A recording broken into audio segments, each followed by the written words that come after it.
Welcome to Danny Houlihan's Irish Experience podcast. Join Danny on a journey through the historical island of Ireland, its people and the wild Atlantic Way, which is Ireland's last frontier. Experience the music and the culture that makes up the longest coastal driving route in the world. Now, please welcome your host, Danny Houlihan. Curran fáta go dtí slí an Atlantic Héan. Welcome to the Wild Atlantic Way and Danny Houlihan's Irish Experience Show. I hope you're all keeping well and safe, my friends. And a special welcome on St. Patrick's Day, Lá Féile Pádraig. Welcome, everyone. It's another year, again on St. Patrick's Day, and I hope you all get a chance to get out there to see and participate in our Irish parades and our Irish culture, which has been celebrated all around the world today, from Ireland to the United States of America, Australia, Canada, England. Anywhere where you're Irish, this is an Irish day, it's St. Patrick's Day. This year is my first year out in parade with the famous pipes, after that horrible period of COVID-19 many years ago. I will be in Causeway North Kerry, Ireland this year with the famous pipes. I will cover this in another podcast, so stay tuned. So to start our show today, we blast off with some music on the pipes on St. Patrick's Day.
That was 20 Men from Dublin Town and the Dawning of the Day on the famous pipes. You're listening to Danny Houlihan's Irish Experience Show on St. Patrick's Day 2024.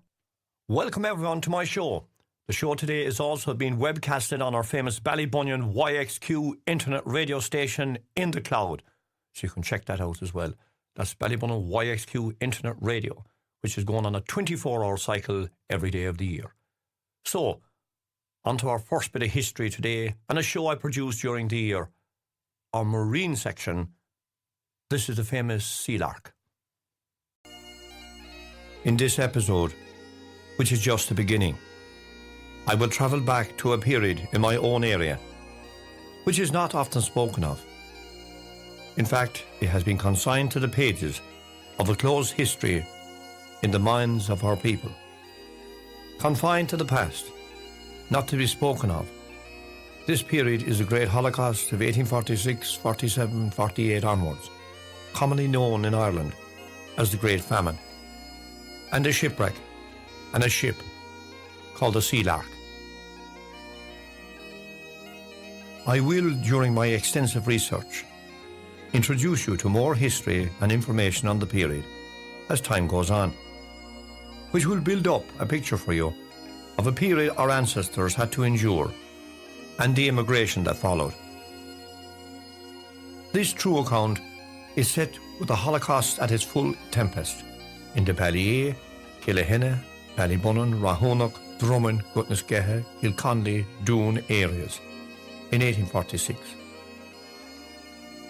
The greedy, bloodthirsty landlords, both male and female, who set into motion the mass extermination and ruin of thousands of our local people and annihilated our precious Irish language and scattered our people to the four corners of the globe, were at their best with wolfish avidity, clearing and enlarging their estates in the area. If you are tuned into my podcast in America, Canada, Australia, and other countries, this will be of extreme interest to you, as this will give you one of the many aspects of the period. The thought of thousands of people dying along the coastline of Ballybunion to the mouth of the Cashin River, Ballyea, and inland to all townlands in the area is unimaginable. But it did happen. And it's fact. To deny the shrieks and cries of the dying young hungry children, men, women, sometimes the women pregnant, and infirm old people, were evicted on cold winter's days and nights, their houses not just knocked, but levelled under the watchful eye of the local military. To forget them would be an insult to their memory.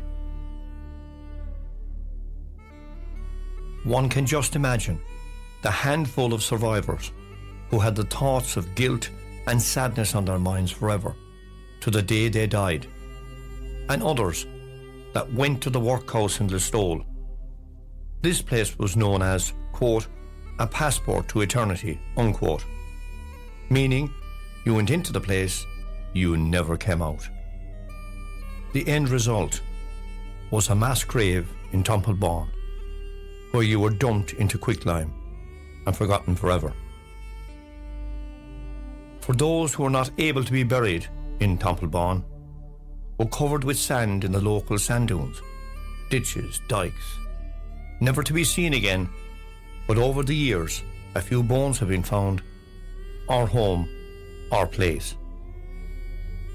Thus was the fate of our ancestors, who were Irish speakers and native Oireachtaí conners. From my extensive research of the period, there was severe bad weather during the years of the Holocaust or famine, with many ships being wrecked along the coastline of what is the modern Ballybunion or Long Strand. The townlands facing the sea were Houlihan, Ballyea, Ballybunion. This story will give you a glance of the place and the people and the circumstances that surrounded the ill-fated ship called the Lark, and what transpired on the Golden Strand, south of Ballybunion. Along the coastline of Ballybunion, and to the south of the resort, to the right facing the Shannon estuary, is a stretch of limestone rock dating back to the Carboniferous period of our Earth's history. The rocks are called the Black Rocks locally and stretch for a length and skirt the coastline of the famous seaside resort. In fact, the proper name is Lackboy, or Lackboy, or the Yellow Rock, taking its name from the yellow mud which once flowed from the high cliffs overlooking this outcrop of rock. In bygone times, there was a large quarry stretching from the Black Rocks back to where the site of the old Protestant church was. It's now a car park, but was blown out of it over the centuries. Evidence of this are blast holes from the black powder in the rocks. Another day's story I'll deal with. The bay beyond what we call the Yellow Point was called Cnocaneen Bay, which took its name from the highest sand dune in the sandhills. It still remains, but has been reduced in size by the golf course for a once fairway and green, at one time known as the 12th. This vantage point gave locals a great view of the area, and a great spot to watch ships in trouble and the Shannon estuary. Between this bay and the mouth of the Cashin River was a treacherous place in olden days for ships to go aground. The limestone outcrop was not high, but it caused mayhem if a ship went near the area in a high tide. On a Friday night, 27th of November 1846, the newly built ship, named the Lark, was making her way from the Shannon estuary from Askeaton to Tralee under the command of Captain Hutchinson and 4 crew. The weather deteriorated as the ship made its outward voyage beyond Loop Head. The Lark was capsized by a massive squall in what was described in the newspapers of the time as a dreadful gale, which was bearing from the north-northeast that had set in from the sea on that fateful Friday night. The captain and his crew, who had tried to save the ship, were lost on that fateful night, and that of a cabin boy.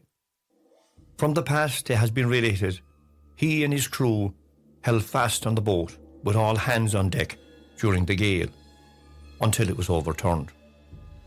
However, the cabin boy took refuge in the cabin of the Lark and was trapped. The crew of the Lark, according to newspapers of the period, who met their untimely death that night, were Captain Hutchinson, Master, McCarthy, mate, 2 other crew with the surnames of Mescal, another man by the name of Mooney. The cabin boy was that of an O'Brien. The Lark's cargo was 70 tons of flour, barrels of salted pig, meal, oatmeal and bran. The ship was newly built a year previously in Tralee by Norris Russell, according to newspaper clippings of the time. Mentioned in the newspapers of the time, wholesale plunder of the Lark, dated Saturday 28th November 1846, mentioned in the Kerry Sentinel and other newspapers. In the area of Ballybunion, Ballyake and Kilhenna, the rumour of a shipwreck on the rocks spread like lightning around the old stone clock-ons and thatched houses of the area. Those who could muster some energy together made their way to the high sandhills to view the ship in distress. The Lark had made its way on the coming tide onto the Ballyake side of the strand, just above an area where another ship had gone aground previously. Local people of the area were very hungry and dying at the time, being at the height of the Great Holocaust or famine, with little or no food in them. Despite the operation of a massive fishery on the Cashin, only metres from where they lived, and grain sheds full to the roof of grain. This was backdropped by the regular evictions by greedy absentee landlords from London, who sent in their bailiffs and local military, levelling the old houses in the area, leaving many homeless, men, women, children, old and those with disabilities. All were local people who once were respectable small tenants, who now had to resort to begging. Many took shelter in the high sand dunes to the west after being evicted under the orders of the landlords and local military, who took their names of those daily evicted. So if you were caught on your former farm after the eviction, you suffered the wrath of the law. You were regarded as a trespasser. The arrival of any ship in the area posed an opportunity and much wanted food. With any wreck, it had its dangers and risks to life. Many were often drowned. Our people were sick, hungry and dying, and took the risk. It has been related that as many people that could muster carts and animals were on the sandhills that night. Figures are in excess of 1,000 souls were poised and ready to make a raid on the stricken Sea Lark. Limerick Chronicle newspaper of the time reported, quote, "So impatient were the people on the shoreline or to come at this cargo, rode out on horseback with hatchets to commence the attack," unquote. Along the coastline, locals claimed many a cargo, often from ships in private ownership, and often fights, fisticuffs and deaths transpired, highlighting the seriousness of the period. The hungry locals could not wait anymore and moved in on the Lark rapidly. The tide was still around the Sea Lark. Many locals braved the cold waters of Ballea and Ballybunnon and made their way to the wreck, armed with knives and hatchets and other tools to attempt a breach in the hull of the ship and gain access to its precious cargo. However, this proved useless, as the Sea Lark was a strong little ship. It took the hungry locals 3 hours to make the first breach. Then 6 large holes were made by hatchets and knives in both sides of the Sea Lark and bow. Once the first breach was made, the bags of flour started to come out, which I have to say, according to the history notes of the time, one of Russell's men who were there stated that they were bone dry even after the ship was turned on her keel. Once the sight of the flour was seen by the hungry eyes of the starving local people, weapons were raised, such as knives and hatchets, were waved at each other. The potential riot ceased as somebody shouted and made it clear, "There is plenty for us all." Up to 100 carts of all descriptions had assembled on the strand, awaiting the breach in the ship. Quickly they made their way to the waterline and proceeded to fill up their loads of flour and bran. Starving locals who could muster up some strength helped each other to move bag after bag off the stricken Sea Lark to the awaiting carts. Even the mast and rigging was quickly stripped from the Sea Lark and spirited away, more than likely used as roofing for some poor evicted tenant in the shade of the sand dunes. All under the watchful eye of the Coast Guards and Christopher Houlihan, Justice of the Peace of the time, who were on the wreck of the Sea Lark. From the newspapers of the time, we get a sense of the scene.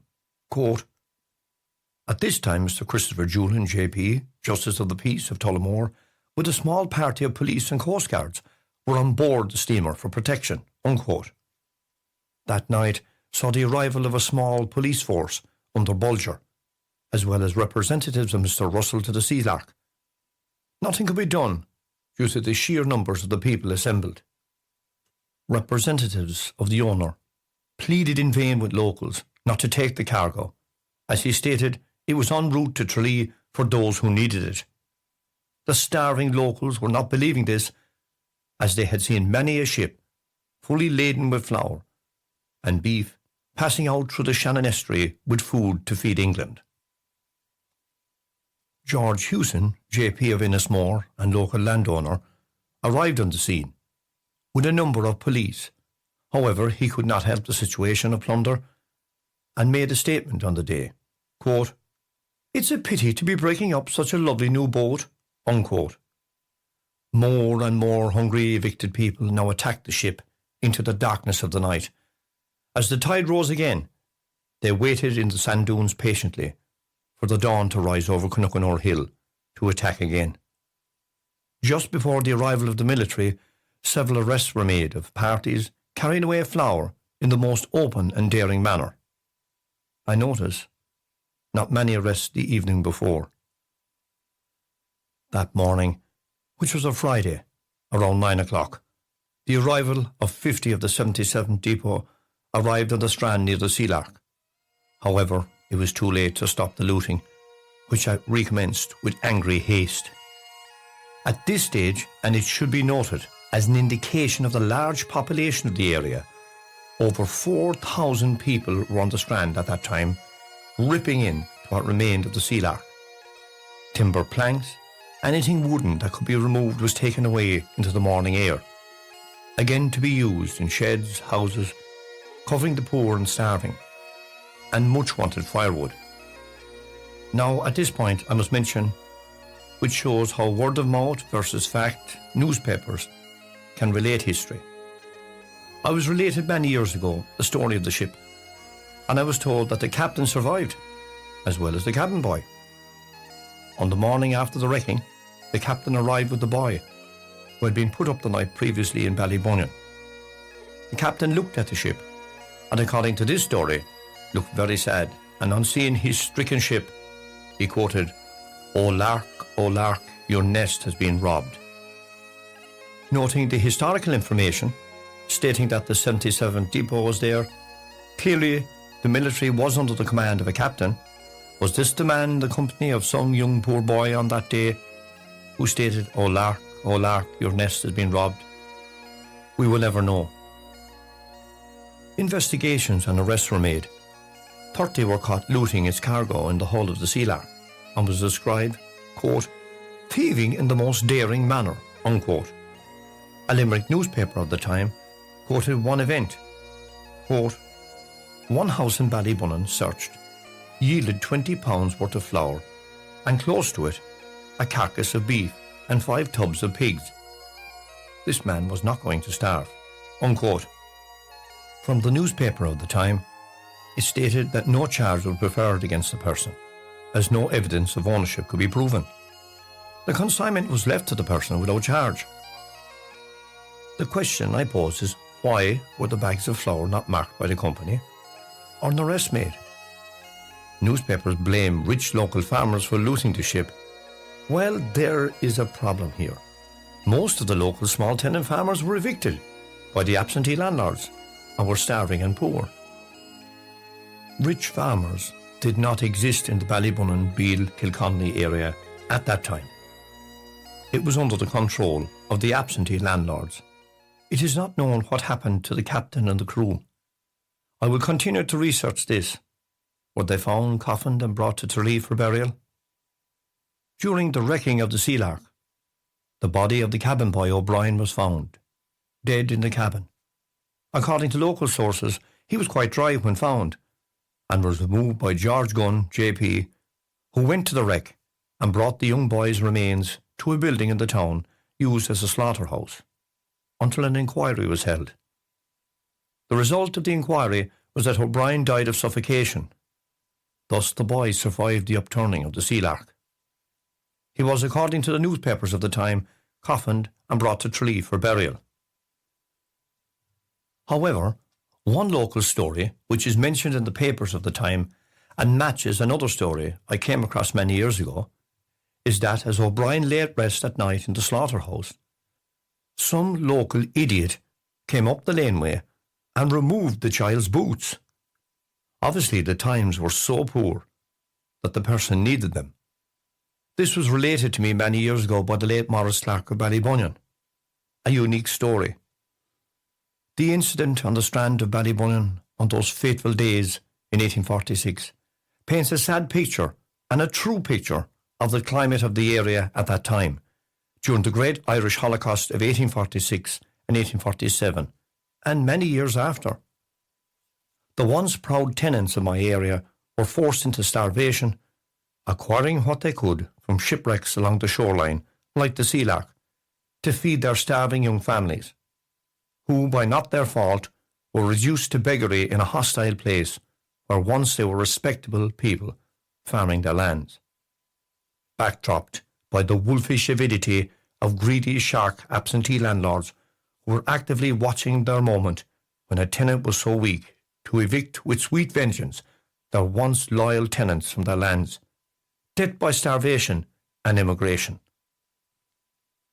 It is quite clear from the evidence I have researched that the authorities such as the Coast Guards were present on the day with police and military. When they arrived even late on the scene, they did not open fire this time, due to the climate surrounding the Sea Lark, which was the survival of a starving community now on the brink of annihilation and forced immigration. A year later would see still more rising evictions and exterminations by greedy shark landlords who would finally rid the lands of Ballyea, Killahena, Ballybunion, Kilconnelly, Rahonach, Conuchanore, Gutnishkehe of its native people, thus widening their fields to fatten cows, not crops. And last but not least, the extermination of our precious Irish language, now gone forever. A quotation from the period by the late Father Matthias McMahon, CC, local curate, in the Nation newspaper, quote, "Exterminations to an appalling extent have been systematically pursued here for years. Entire villages have disappeared before it," dated 28th of April 1850, unquote. The sea lark drives home to us all what happened in those long-forgotten days. Not just the failure of a potato crop during those years, as there was a large salmon fishery in Ballyea at that time, exporting fish in boxes of 50 pounds in weight, iced and salted, to feed the rich and affluent person's table.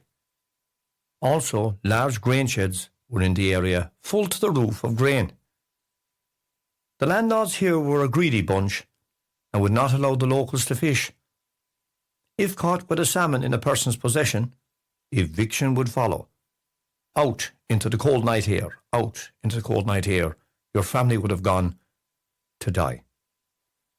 The spirit of our people was not broken then, or ever will be broken.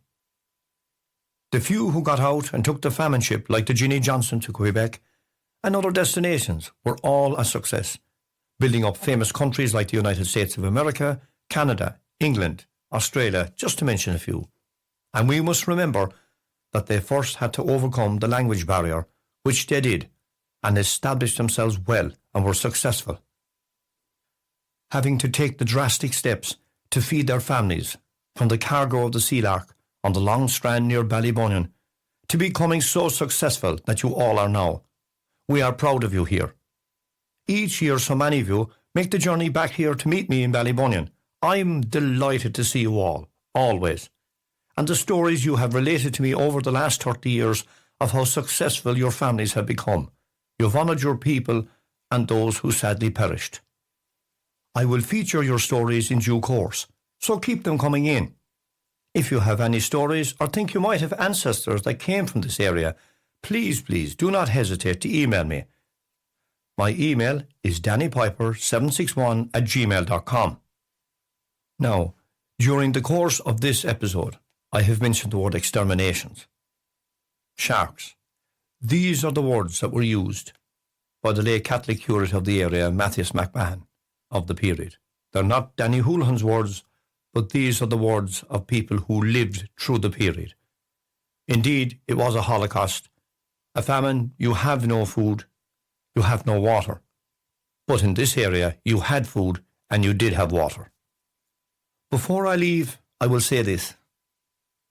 The old tattered book with the dark faded pages is open now.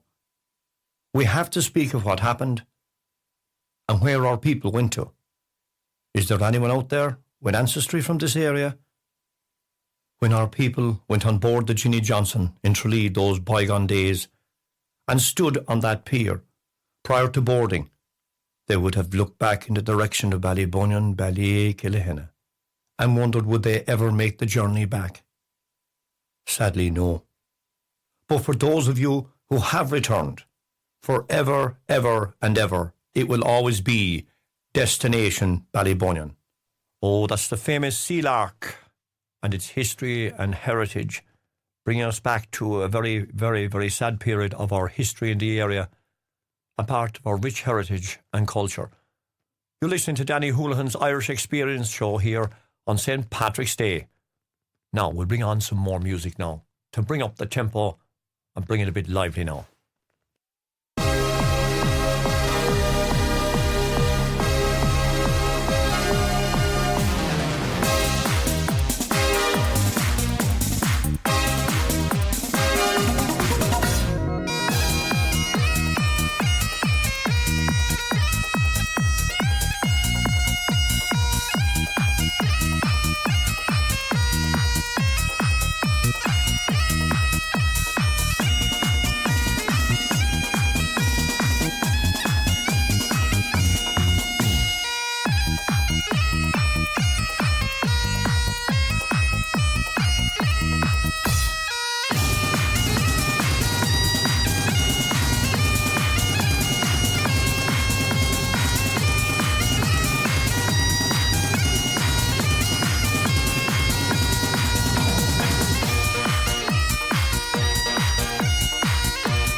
Oh, the powerful tune on the pipes there, that's The Leaving of Liverpool.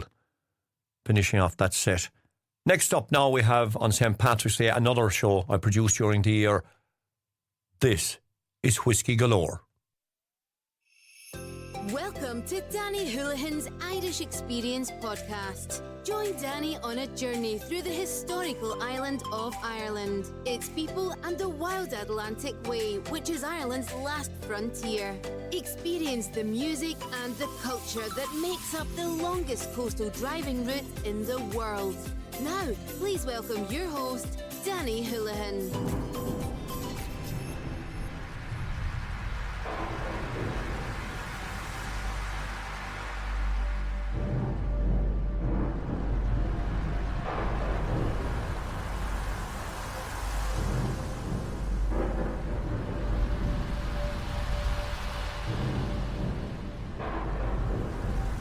A violent storm erupted from the west as the SS City of Limerick, under the command of Captain Cooper and his crew, made their way beyond the safe Shannon estuary and the famous Loop Head.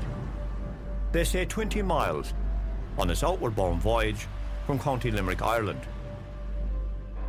So strong was the storm that Captain Cooper and his men fought the gales and the high rolling seas, but due to a severe tempest, took action and turned the massive SS City of Limerick around towards the estuary and away from danger, as they thought. The captain was at the helm and all hands were on deck that night. Safely brought the ship just inside the mouth of the Shannon estuary when a huge wave, or white horse, rose up from the Shannon, then broke across the ship, tearing her mast and part of her rigging and that of her tiller away into the sea forever. The winds were so strong that Captain Cooper made a decision to lower her massive anchors in an attempt to slow down her fast approach to the shoreline. The city of Limerick was heading towards land rapidly, with the gales behind her. The ship increased her speed. The area where the ship was heading for was a rocky limestone bay known locally as Cnocaneen Bay, today the Long Strand Ballybunion. No doubt Captain Cooper consulted the maps of the period, but all was in vain. The ship struck the limestone rocks off the shore with a massive bang, tearing a gouge in the limestone rock and sending some of its sailors overboard. Others scrambled up the last few masts that were on the ship, away from danger of the sea, man, and indeed woman.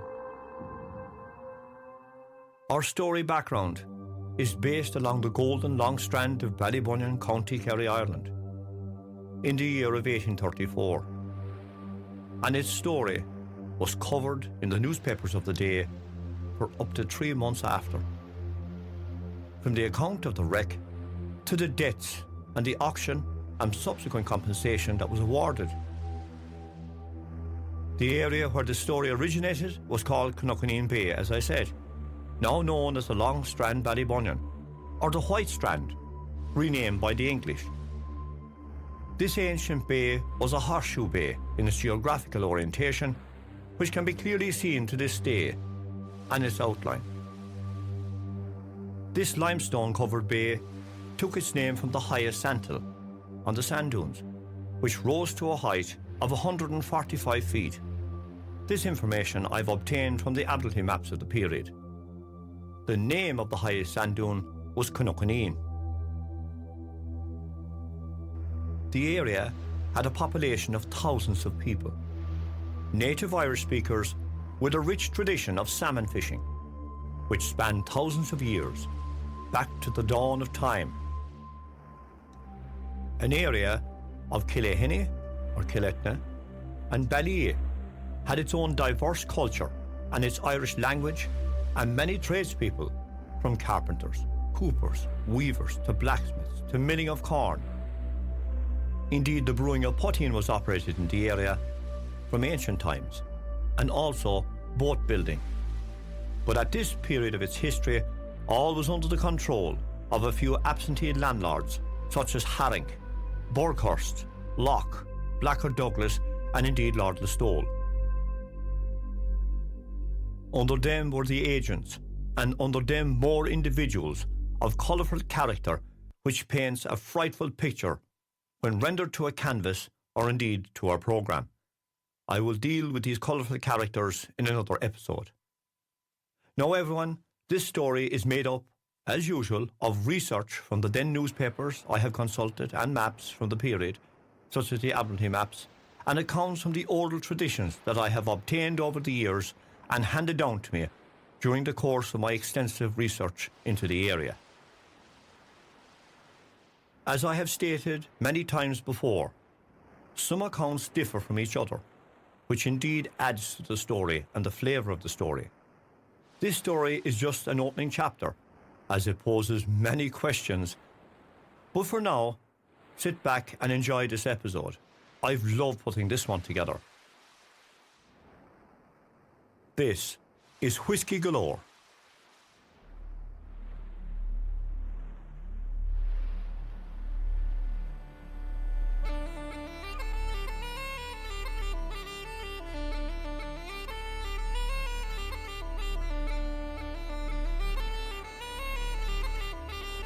On the strand that morning, after the ship had struck the rocks, were many locals there to witness the shipwrecked city of Limerick, with the horrific scenes of its crew clinging for their lives up the rigging. Also on scene that morning was George Houlihan of Innismore, who, according to local lore, was out in his horse Soot, having a morning ride on the golden strand of Ballyea. Houlihan, on seeing several sailors in distress, immediately rode through the waves on his loyal Soot like an ancient crusader of bygone times, and rescued quite a number of them, also getting a closer look at the ship and its cargo on board, at that time, which was secured in the hold of the ship. On reaching the ship, he brought several sailors back to the shoreline, which would in time make him a hero, and that of his horse Soot. Well, George Houlihan and Soot did save them. Well, until the women got their hands on the sailors. The cargo of the city of Limerick was pork, beef, barrels, and hundreds of barrels of whiskey. The city of Limerick rose in the water like a dying giant, but broke its back on the limestone rock offshore, sending hundreds of barrels of whiskey, pork, beef and butter floating in the water off Cnockaneen Bay, Ballybunion. As the tide changed direction on its way in, so was the whiskey, much to the delight of the locals, who were described by the newspapers of the day as peasants. Needless to say, this news spread like wildfire around the countryside, as far away as Limerick in a short while. And this was a time before modern telecommunications. Word of mouth travels fast. On seeing what was unfolding on the strand, the self-proclaimed landed gentry and lawmakers of the area had sent for the military. In fact, they too were the military and the Coast Guards, who are based in Beale and the Cashin and the old Coast Guard station in Ballybunion, now gone. At this point, a large enthusiastic crowd numbering thousands of locals could not hold off and started to run towards the stricken ship, which was still surrounded by water at that time, led by wreckers brandishing saws, hammers, sledgehammers, crowbars, anything that could be used to penetrate a breach in the hull of the great city of Limerick.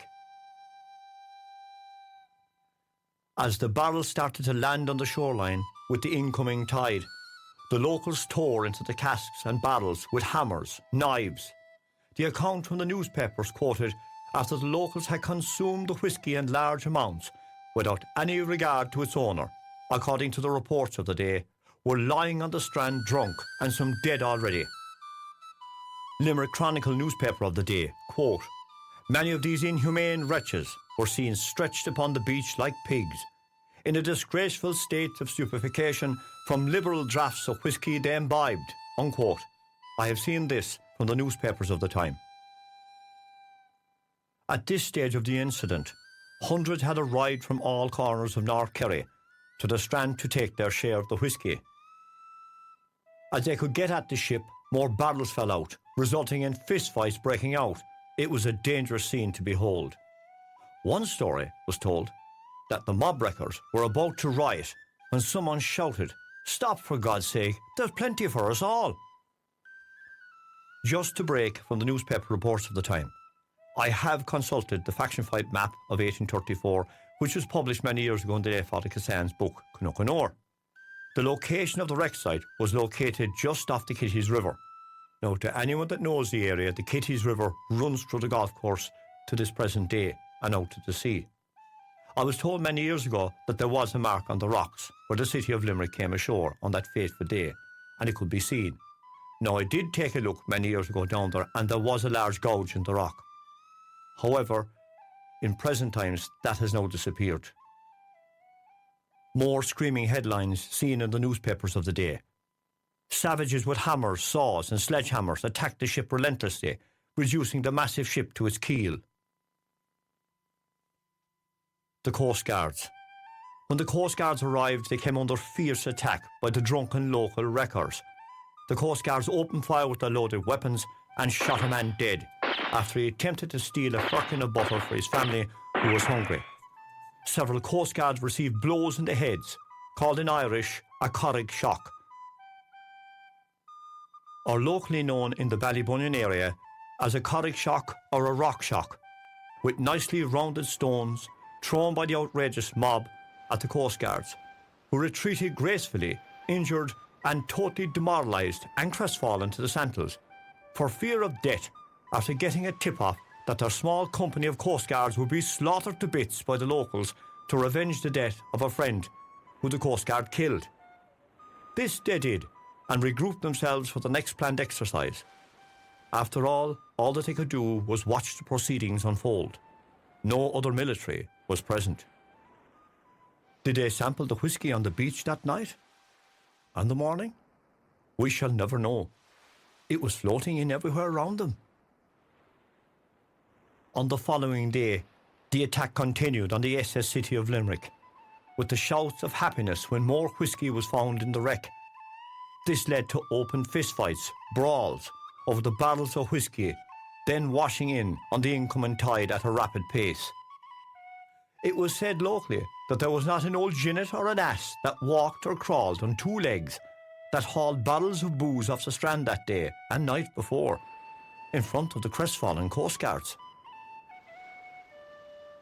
To save some of the cargo, local priests of the day, armed with their crucifixes, waded out into the deep waters towards the ship to retrieve the puncheons of whisky, and were later praised by a Coast Guard from Beale Station called Joseph Dexter, who was on duty at that time with his sober officers. Pardon the pun. Another story that was related to me many years ago, no folks, it's just a story, is that one of the priests waded out to the stricken vessel to issue the last rites to the crew, who had climbed up the mast for safety. On reaching the vessel, the priest rose his crucifix in the air and shouted the act of contrition at the sailors as the tempest continued. One foul-mouthed sailor, upset by the barrage of holy words shouted in his direction, shouted at the priest a barrage of disgusting obscenities and told him where to place his crucifix, and shouted at him, "I am an atheist, father." Another one of the sailors shouted at the priest, "Father, you're at waist level. Save your own life, father." "Why," said the priest, "are all of you up there?" One of the sailors replied, "One of our lads, father, was rescued by a gentleman on a horse. But when he arrived on the shoreline, the ladies got so excited due to the influence of the whisky, pulled his white breeches off. He had to hide in the sand dunes, father." The priest looked up and shouted back at the sailors, "That was Satan walking in mysterious ways." "What's your cargo?" said the priest to the sailor. "Whisky, father, whisky. Grab onto 2 barrels there, father, and you can save your life." That he did, and the Lord brought the priest back to the shoreline with the incoming tide, followed by barrels of whisky in tow. It had been handed down through generations to generations and local lore. That one local woman, observing the priest arriving back on terra firma with 2 huge barrels of whiskey behind him, being dragged towards his horse and trap with a rope around his head, shouted at the busy priest. "Father," she said. "Yes, my child," he shouted. "The Lord give it, and then the Lord is now taking it away," she shouted. A roar of laughter rose from the hundreds of happy drunken people lying flat out and inebriated on the Long Strand Ballybunion. "I will see you at confessions on Saturday," shouted the priest. "No," the woman shouted back. "Not until, Father, we finish off the whiskey. It will take some time." Now, everyone, when I heard this one, it took the prize. Was there any evidence in this, or was it all made up or just a tale? Let's see in the next part of the story. Coast Guard's rebuke, as seen in the newspapers of the day, 14th of December 1833. I have said many times before that newspapers can be out or indeed incorrect with statements and events of a day or dates that occurred. This is one to note. The SS City of Limerick received much publicity in the local and national newspapers. All covered the state of the locals, or as they called them, peasants, the riot that took place around the ship to gain access, and the drinking of liberal amounts of whisky from the wreck, resulting in anti-social behaviour towards the Coast Guards and themselves. One rebuke was that of the Chief Officer, Coast Guard Joseph Dexter, of the Beale Station, north of Ballybunion at Beale, to the Western Herald Tralee, as seen in the newspaper of the day, 14th of December 1833.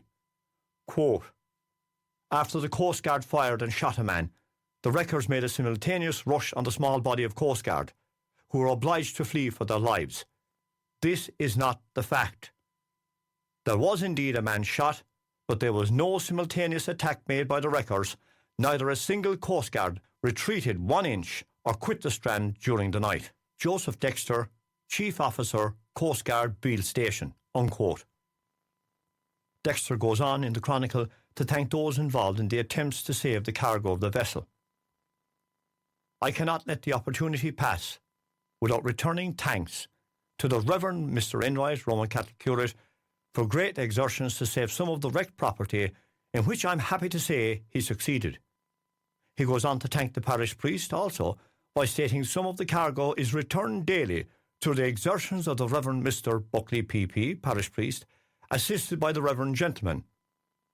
They were all gentlemen. Another story that was told of the wrecking of the SS City of Limerick was that of old Shan Padder O'Connor from Killihenny, who was on his deathbed, having been anointed a week previously, and waked by all his family, who were crying around him. He made a miraculous recovery like Lazarus, after overhearing the commotion outside his thatched house, gained his health after hearing of the free whisky that was floating freely in on the incoming tide. He quickly jumped out of his deathbed, tackled his ass and cart, and made his way onto the beach, through the high sand dunes, passing his son and daughter along the way, much to their surprise, and that of his neighbours, who recently had been around his deathbed, lamenting his passing to the other world. Shan Padder O'Connor dragged himself onto Canuckaneen Bay, collected his share of whisky in front of the Coast Guards. Some indeed had attended his wake a week previously. The Coast Guards were not impressed, because Shan Padder had got up in his deathbed and had drank their last bottle of whisky. The Coast Guards did not mind this, as he was on his way to heaven. At that stage of the process, they were definitely not impressed with this. O'Connor quickly loaded 4 barrels of whisky onto his cart, alone and unaided, and returned home like a bullet, or as we'd say in our old Irish language, ert nos noriha, like the wind, in full view of the Coast Guards, who were speechless, bloodied, injured, and crestfallen at that time. Shan Padder would last another 30 years to the good age of 105. Thanks to the whisky. However, it was the absentee landlords such as Haring, Burghurst and Blackwood Douglas and others that would eventually cause the ultimate downfall for all of those lovely people who lived in that special area, with wholesale evictions and debt looming for those living within the sand dunes of Killihenny and Ballyea. and the loss of the Irish language and the massive culture that existed in the area. It was said that in the area, whiskey flowed like honey for months after the wrecking, and that there was not a dry eye in any thatched house for miles around. Even the few vintners that were in the village at that time had a bad trade, until the whiskey was drank. Then they were rewarded once more with their old trade. It was overheard in one of the great houses. "Oh, I say, old boy, enough of that chit-chat. Round up a dozen peasants, arrest them, throw them in jail for a week, and then let them go afterwards. But for God's sake, old boy, get rid of the whiskey to somewhere safe, maybe your lodges, and away from the eyes of the peasants and the law. Or we'll all go down with the city of Limerick as well." A gentleman in the company of the Justice of the Peace said, "I say, old boy, we are the law." The sound of whiskey being poured into a glass, and the few words last uttered by the landed gentry was, "I say, old boy, fine whiskey." After all, the whiskey was in good company with the local landlords and gentry. It was soon disposed of quietly, and many received rewards after.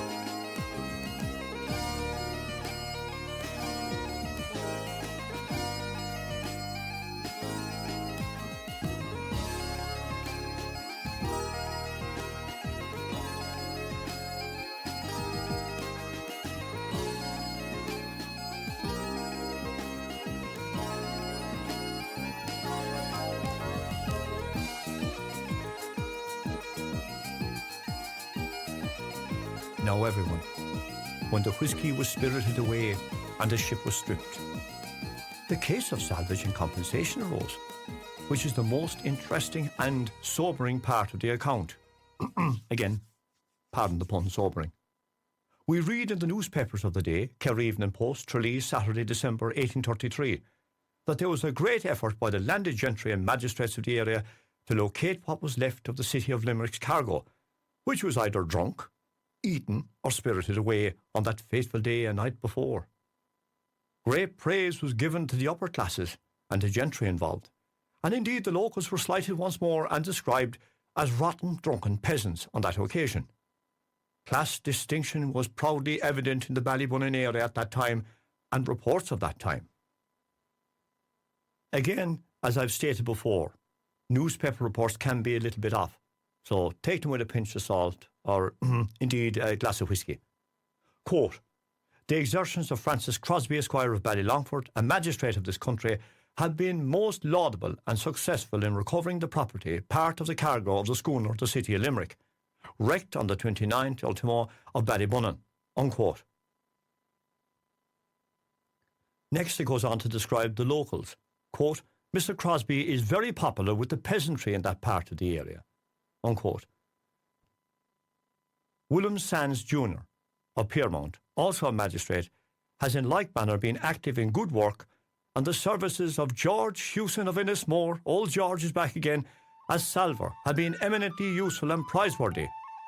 By these exertions we are informed that 5 puncheons of whiskey, only 5 out of hundreds, and several casks of butter have been uncovered for the underwriters.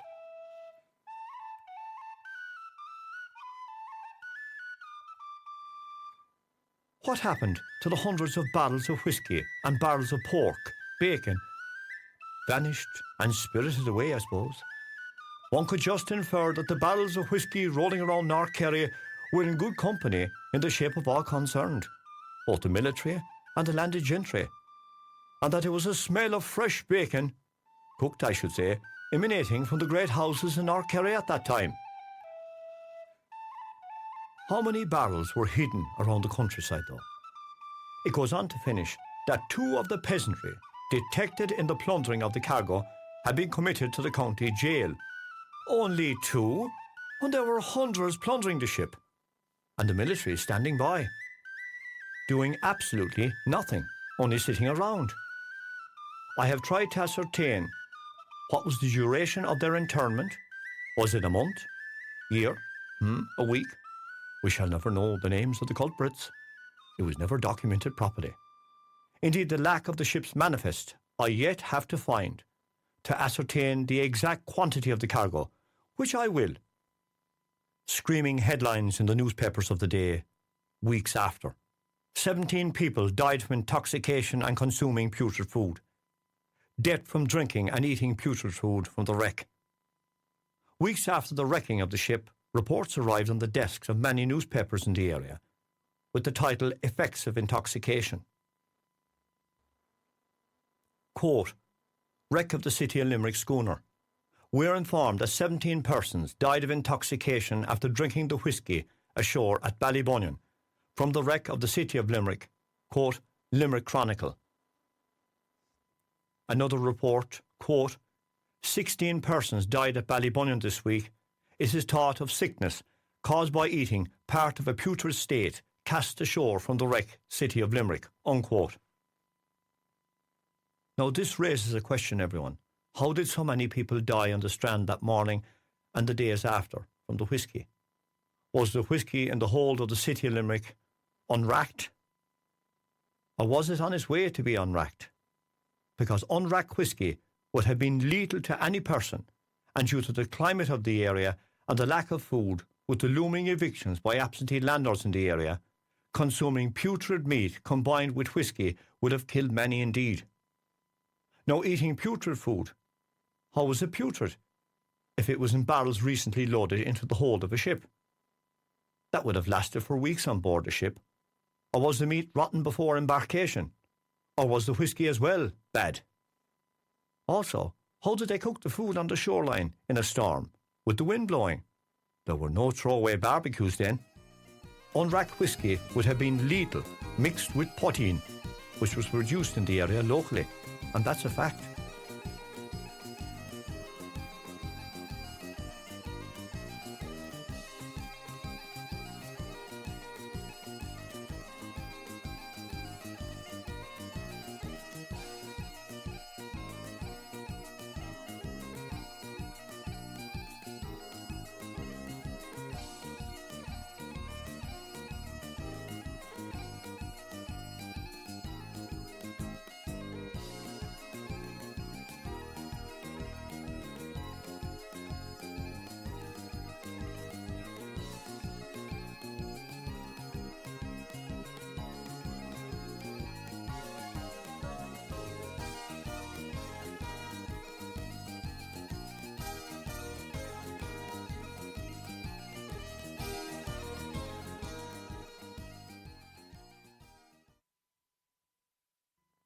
Later on in the newspapers we read, Wreck Auction of the SS City of Limerick, 29th of January, 1834.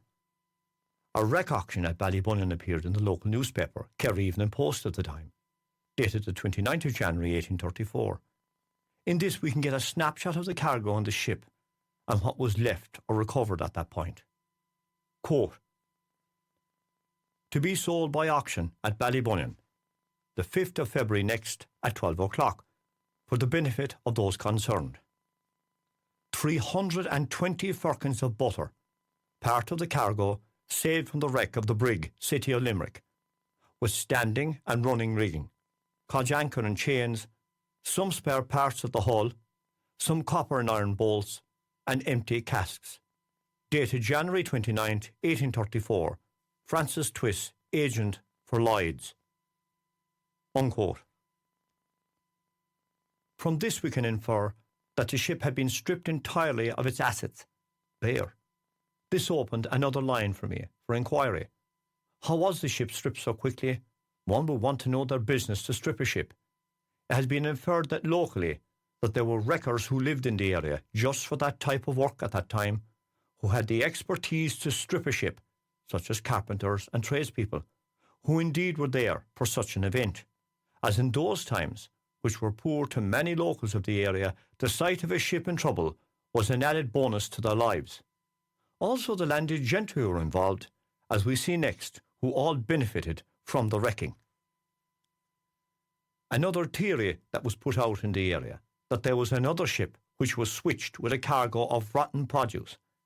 However, this theory, I have found no grounds or evidence yet to support this.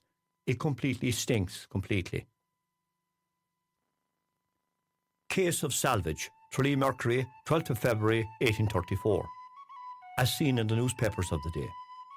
The magistrates assembled to investigate the claims of several persons for services rendered to the schooner City of Limerick, pronounced their award at the late hour last night as follows.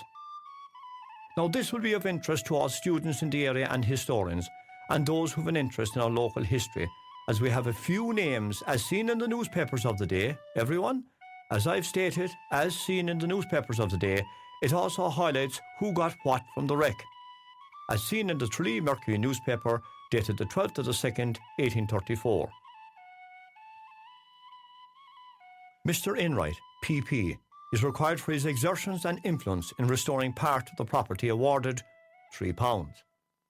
James Harris, Chief Boatman of the Cash and Coast Guard Station, and 5 men from the station was awarded £5 and 5 shillings. Sergeant Dennis Egan of the local police, 7 men under his command, £14. John Spread, Richard Walker, Richard Wren and Thomas Heffernan awarded £12 and 7 shillings. Now, this is where the landed gentry got awarded compensation. Topping the list, we have George Hewson, Esquire of Ennismore. Old George is here for services rendered and money paid for labourers, etc., £43 and 9 shillings. Francis Hewson, Esquire, for storage and use of 3 lodges that were in Ballybunion for 2 months, £40 was awarded. Francis Crosby, Esquire, £1 and 8 shillings. Now, the Coast Guard shared in the compensation according to the newspapers of the day. Mr. Joseph Dexter, Chief Officer and crew at Beale Station, £8, 5 shillings. From the report, the case was dealt with by representatives of the day of Mr. Mullock agents to the Irish shipping in London, unquote. As I said at the start, the meeting went into early hours of the morning. Food and cucumber sandwiches were served, obviously bacon, and served with port and large amounts of whiskey. Now, everyone, there might be one of your ancestors here on this list as seen in the newspapers of the day, as seen in the newspapers. It's part of our history, and indeed, if you have any more information for this, just get in touch with me. I will include this information in any future update. It can be stated that the SS City of Limerick did contribute to the great faction fight of Ballyer in 1834, 1 year later, on the Golden Strand of Ballyer, as it has been said that the barrels of whisky from the wreck were still secreted in hidden places such as caves around the countryside, from Ballybunion to the boundaries of Newmarket, County Cork. These were opened and shared with Puttine on the day, contributing to the overall battle on the Strand. Many years later, they would not fight over whisky or rotten meat, but for food, as the great Irish Holocaust or famine approached, with the wolfish activities of the absentee landlords. To hear the story of the faction fight that took place there, check out my podcast series on the Ballyer faction fight 1834. When my glass is near empty, I must call bar for the moment, everyone. I lift my half-empty glass to you all. There's no whisky in it, only mineral water. I say for now, Sláinte.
Oh, wrap the green flag around me, boys. Another Irish tune. Well, everyone, I hope you've enjoyed our day here on St. Patrick's Day on Danny Houlihan's Irish Experience show. I've enjoyed it. It's been a great day, and I know people are texting me now about the show. So, everyone, we have to lead off now with the one and only St. Patrick's Day. And good luck to you all, and I hope you've all enjoyed St. Patrick's Day today. And again, we have honoured the patron saint of Ireland, St. Patrick. For the moment, Slan, bye for now.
Thanks for listening to our show. Through its people, its heritage, and its rugged coastline, this is truly Danny Houlihan's Irish Experience. Bye for now.